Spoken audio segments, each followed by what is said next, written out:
Hi guys, Mike here. In this video, I'll show you how to easily recaulk the corners of your shower, as well as the joint where the tile meets the tub.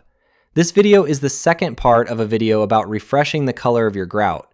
If you're interested in that, I definitely recommend watching it. You'll find a link to that video at the end of this one and also in the description below. Unfortunately, this task looks simple at first, but it actually requires experience that you probably don't have if you're watching this video. What will you need?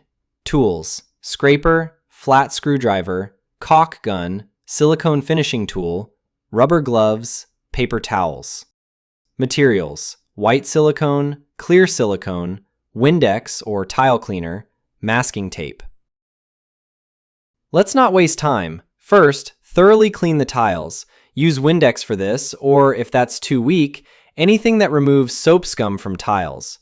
While cleaning, pay special attention to cleaning well around the corners you'll be caulking.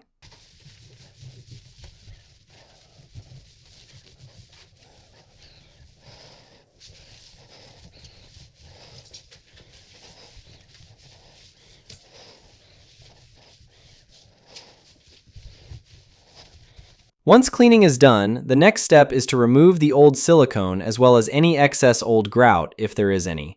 Grout is often found underneath a layer of silicone, so first you can use this handy multi-tool so you don't damage the tub. If that tool doesn't work on your silicone, don't hesitate to use the scraper instead. Removing the old silicone usually isn't a problem. Of course, remove it from all the corners you want to refresh. Try, of course, not to scratch the tub or the tiles, so do everything carefully. If there's grout under the layer of silicone, your life won't get any easier because of it. You need to remove the excess grout so that ideally there's none left between the tiles and the tub, and in the vertical corners so it doesn't extend past the edge of the tiles.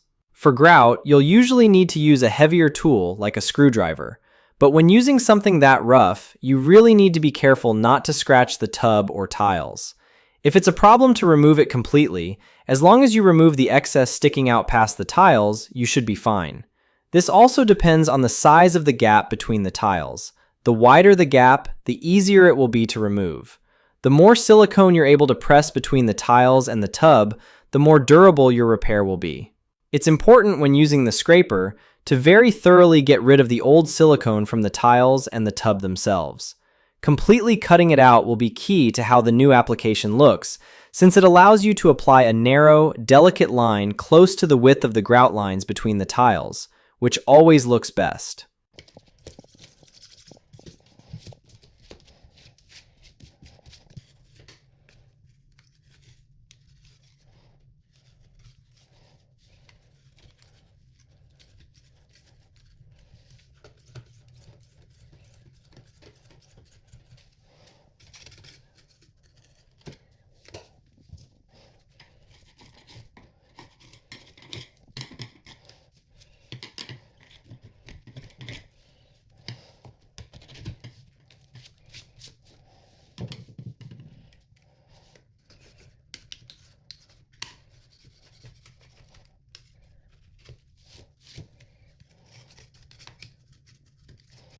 Once you've cleaned your corners, it's also a good idea to clean the joint between the shower faucet plate and the tiles, as well as the joint around the faucet itself.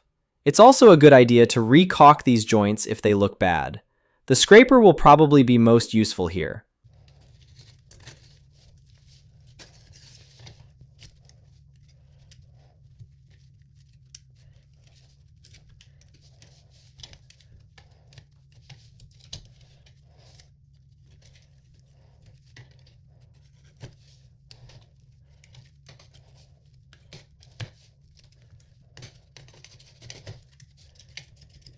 Okay, if you have all the corners cleaned, it's time to caulk them.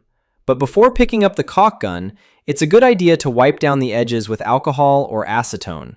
This will degrease the corners, and the alcohol itself will evaporate almost immediately. Next, you need to decide whether you want to use masking tape or try doing it without. The rule here is simple. If the tiles are textured, always use tape. If the tiles are glossy and smooth, also use tape, unless you like taking risks, in which case you can try without tape.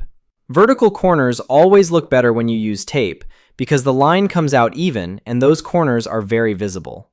I personally decided not to use tape on the tub-to-wall joint because after using tape, you have to smooth the silicone again, which I don't like doing. So apply the tape leaving the smallest possible gap, ideally matching the width of the tile grout lines, or if that's not possible, slightly wider. A smaller gap means less trouble when caulking. Usually the gap will be about 1/4 inch or slightly less. That width looks best. Stick the tape on evenly. The gap can't get wider or narrower along the way.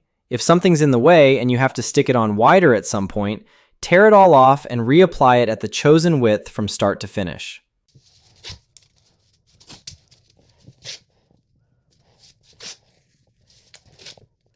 After applying the tape, press it down firmly with a finger.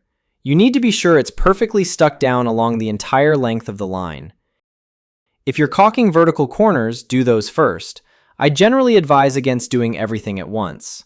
Let's talk about the silicone itself, because this part is a bit complicated. For vertical corners, you can use silicone that matches the grout color. At Home Depot, you can buy silicone matching pretty much any grout available. It comes in two types, sanded and unsanded. Use whichever matches the grout used in the shower. Sanded grout has sand grains in it, unsanded is smooth. The advantage of these silicones is that they match the grout color exactly. The downside is that they underperform compared to a real, good quality silicone. In my opinion, it's best, especially on the tub-to-tile joint, to use real silicone. It's more flexible, and its mold-resistant properties and adhesion are far better than the grout-matched product. Definitely use a 100% silicone that's rated for kitchen and bathroom use. As for the color of the silicone in the vertical corner, if the gap is wide, a silicone matching the tile color looks best. If you're able to make the gap narrow, one matching the grout color looks best. With white tiles, it's always safer to choose white silicone, since any imperfections will be less visible. Okay, the tape is on, so you're ready to apply the silicone. One of the most important things determining whether this job succeeds or fails is cutting the tip of the silicone tube applicator. Cut just the tip so the opening is about the size of the wire used to puncture the inner seal, around 1/16 inch. Then puncture the foil seal inside. Start the application from the bottom and try to do it in one continuous pull upward. Apply a small amount of silicone. Less is better. It's easier to add more later than to remove excess. Next, using the silicone finishing tool, pull it in one smooth motion along the entire line, start to finish. If at some point there isn't enough silicone, you can add a bit more to fill the gap. Then repeat the process from top to bottom, but try to make the final pull go from bottom to top. You can do a few passes like this until one of them looks good enough. Immediately after that, remove the tape. Don't wait because silicone dries very quickly, and after about 10 minutes, you could ruin your work. As you'll probably notice after removing the tape, the edge between the silicone and the tiles doesn't necessarily look great. That's unfortunately a big downside of using tape. In the next step, you need to fix that, which is unfortunately the hardest part. You can do this two ways. Using your tool, you'll need to pull along the corner one more time from bottom to top. You have to do this as quickly as possible so the silicone doesn't start setting. You can also use a finger, which is my preferred method, since it gives better feel for the job. Simply run a finger along the corner the same way you would with the tool, from bottom to top, to make the joint smooth. It's important to do this with a real feel for it. If you struggle with that, definitely use the silicone finishing tool instead. Oh, and it's a good idea to use a rubber glove. Some people spray the tiles with water, but that doesn't work at all with silicone. It only makes sense if you're using a water-based caulk. Okay, your vertical corners look great, so now it's time to do the same with the tub-to-wall corner. If you want to use tape here, you unfortunately have to wait until your vertical corners have dried, otherwise you risk ruining them. If, like me, you don't plan on using tape, you can go ahead and do the work right away. But before you start, if you like making life difficult for yourself and creating a mess, fill the tub with water. This will put a slight load on it and cause the gaps to widen if your tub is poorly secured to the floor and wall. I don't.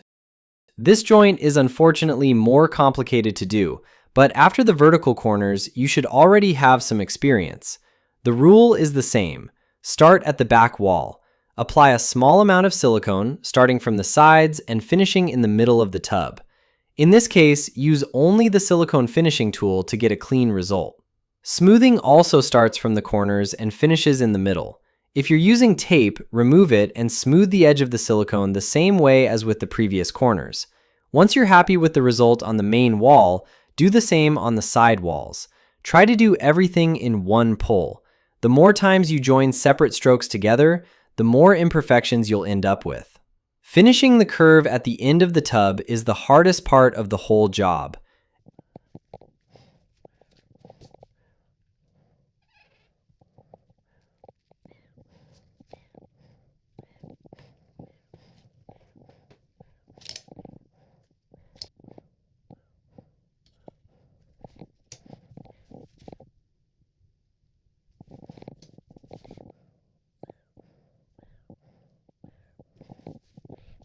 As a last step, if you've decided to do it, you can caulk the shower faucet plate. For this, it's best to use clear silicone. It will look by far the best.